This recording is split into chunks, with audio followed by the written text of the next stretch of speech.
एका छोट्याशा गावातली सकाळ. गावाच्या चौकातून एक पिवळी शाळेची बस वेगाने जाते.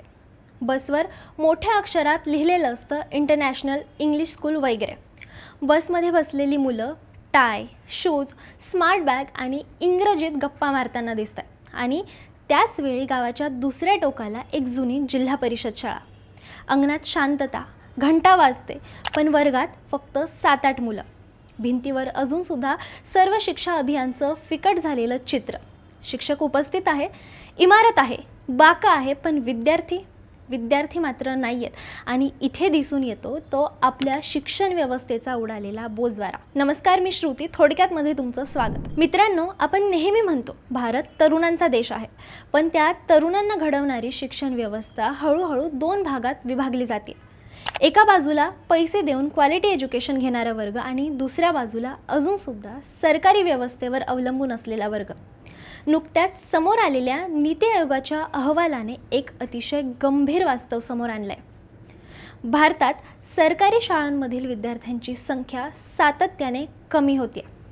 2005 मध्ये भारतातील तब्बल 71% विद्यार्थी सरकारी शाळांमध्ये शिकत होते, पण 2024-25 मध्ये हा आकडा थेट 49.24% आला आहे. म्हणजेच पहिल्यांदाच देशातून निम्म्याहून अधिक विद्यार्थी सरकारी शिक्षण व्यवस्थेबाहेर गेलेत.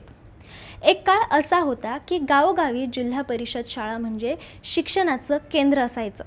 गरीब असो किंवा मध्यमवर्गीय, सगळ्यांची पहिली पसंत सरकारी शाळाच असायची. कारण त्याच शाळांमधून अधिकारी तयार झालेत, डॉक्टर तयार झालेत, मोठमोठे नेते तयार झालेत.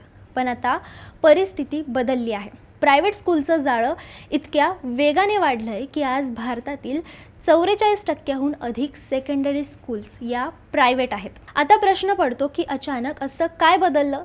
सरकारी शाळा इतक्या वाईट झाल्या का की समाजाची मानसिकता बदलली आहे?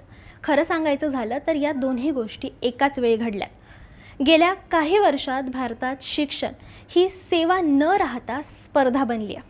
प्रत्येक पालकाला वाटू लागलंय की आपल्या मुलाने इंग्रजी बोलायला पाहिजे, त्याला AC क्लासरूम्स पाहिजे, पर्सनॅलिटी डेव्हलपमेंट पाहिजे, IIT फाउंडेशन पाहिजे. आणि याच मानसिकतेवर प्रायव्हेट शाळांनी स्वतःचं मोठं मार्केट उभं केलं आहे.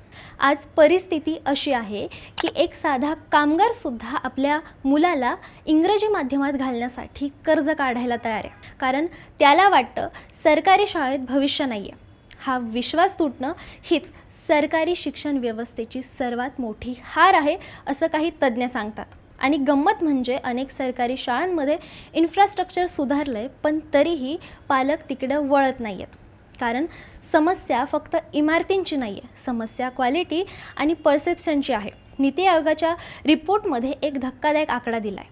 भारतात अजूनही 1,04,000हून अधिक शाळा अशा आहेत जिथे फक्त एकच शिक्षक आहे. आता कल्पना करा, एक शिक्षक आणि त्यालाच पहिलीपासून 4थीपर्यंत सगळे वर्ग सांभाळायचे, शिकवायचं आहे, अटेंडन्स घ्यायचे, सरकारी पेपरवर्क करायचं आहे. मग त्या विद्यार्थ्यांना किती मजबूत शिक्षण मिळणार याचा तुम्ही अंदाज लावू शकता. अनेक ग्रामीण भागात शिक्षकांची कमतरता इतकी मोठी आहे की मुलं शाळेत जातात, पण त्यांचं ॲक्च्युअल लर्निंग होतच नाही. आणि हीच गोष्ट पुढच्या आकड्यांमध्ये दिसते.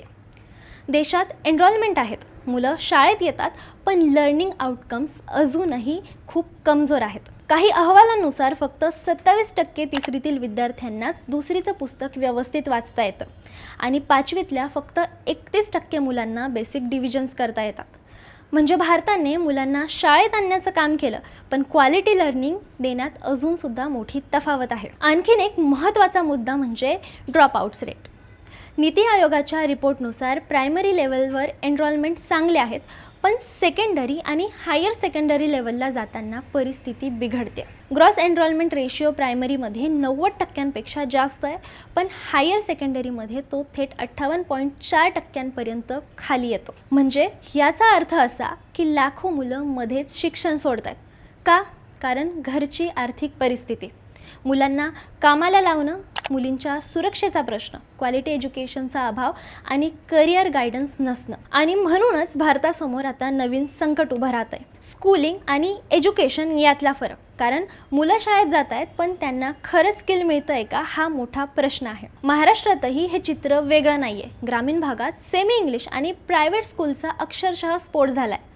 काही गावांमध्ये तर जिल्हा परिषद शाळांपेक्षा प्रायव्हेट स्कूल बसेस जास्त दिसतात. पालकांना आता मराठी माध्यम हा शब्दच मागे पडल्यासारखा किंवा आउटडेटेड झाल्यासारखा वाटतो. पण इथे आपण एक गोष्ट विसरतोय. भाषा कधीच समस्या नव्हती, समस्या क्वालिटीची होती. कारण चांगला शिक्षक असेल, मजबूत कन्सेप्ट असेल तर विद्यार्थी कोणत्याही भाषेत यशस्वी होऊ शकतो. पण आपण शिक्षणाचा दर्जा सुधारण्याऐवजी फक्त माध्यम बदलण्यात गुंतलोय. आणि आता सरकारसमोर सर्वात मोठं आव्हान उभं राहिलं आहे. सरकारी शाळांवर लोकांचा विश्वास परत आणायचा कसा? कारण एकदा विद्यार्थी कमी झालेत की शाळा मर्ज होतात, शिक्षक कमी होतात, फंडिंग कमी होतं आणि मग परिस्थिती आणखीन खराब होते.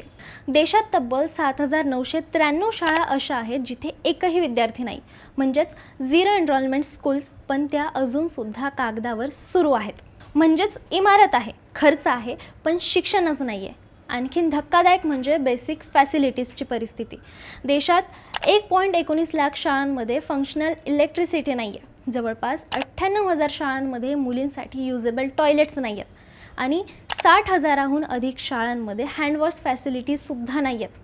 आपण डिजिटल इंडियाची चर्चा करतो, AIच्या चर्चा करतो, पण अजूनही लाखो मुलं अशा शाळांमध्ये शिकत आहेत जिथं साधी वीज देखील उपलब्ध नाही आहे. आणि याचा सर्वात मोठा परिणाम कोणावर होतो आहे? गरीब आणि मध्यमवर्गीय कुटुंबावर. कारण श्रीमंत वर्ग कोणत्याही परिस्थितीत एक्सपेन्सिव्ह एज्युकेशन घेऊ शकतो, पण सामान्य माणूस तो आयुष्याची बचत मुलांच्या फीजमध्ये घालवेल, कर्ज काढेल, एक्स्ट्रा काम करेल, पण मुलाला चांगल्या शाळेत टाकण्याचा प्रयत्न करेल. आणि इथेच शिक्षण हक्क न राहता व्यवसाय बनायला लागतो. आज भारतात साधारण 14.71 लाख शाळा आहेत, जवळपास 24.69 कोटी विद्यार्थी आहेत आणि 1 कोटीहून अधिक शिक्षक आहेत. इतकी मोठी शिक्षण व्यवस्था जगात फार कमी देशांकडे आहे. पण एवढी मोठी व्यवस्था असूनही जर क्वालिटी एज्युकेशन समान पद्धतीने मिळत नसेल तर भविष्यात समाजात शैक्षणिक दरी प्रचंड वाढेल. एक वर्ग वर्ल्ड क्लास एज्युकेशन घेईल आणि दुसरा वर्ग बेसिक क्वालिटीसाठी संघर्ष करेल. आणि ही दरी फक्त पैशाची नसेल, ती संधीची असेल, भविष्याची असेल. कारण शेवटी कोणत्याही देशाची ताकद त्याच्या इमारतींमध्ये नसते, ती त्याच्या वर्गखोल्यांमध्ये असते. आज सरकारी शाळेत बसलेलं एखादं मूल उद्याचा IAS अधिकारी असू शकतं, सायंटिस्ट असू शकतं, मुख्यमंत्रीसुद्धा असू शकतं. पण जर त्या मुलाला क्वालिटी एज्युकेशन मिळालंच नाही तर देशाचं भवितव्य कमजोर होईल, यात शंका नाही. म्हणूनच हा विषय फक्त शिक्षणाचा नाही आहे, हा भारताच्या पुढच्या पिढीचा प्रश्न आहे. आणि म्हणूनच आता चर्चा फक्त सरकारी की प्रायव्हेट यावर नको आहे, तर क्वालिटी एज्युकेशन प्रत्येक मुलांपर्यंत कसं पोहोचवायचं यावर व्हायला हवी. कारण शिक्षण जर समान नसेल तर भविष्यात संधीसुद्धा समान राहणार नाहीत. नीती आयोगाच्या आलेल्या या धक्कादायक रिपोर्ट्सबद्दल आपल्याला काय वाटतं? सरकारी शाळांच्या शिक्षणाचा दर्जा वाढवण्यासाठी कोणत्या पद्धतीच्या उपाययोजना केल्या पाहिजे? आपलं मत कमेंट करून नक्की सांगा. आणि हा व्हिडिओ आवडला असल्यास लाईक करा, शेअर करा आणि थोडक्यातला सबस्क्राईब नक्की करा.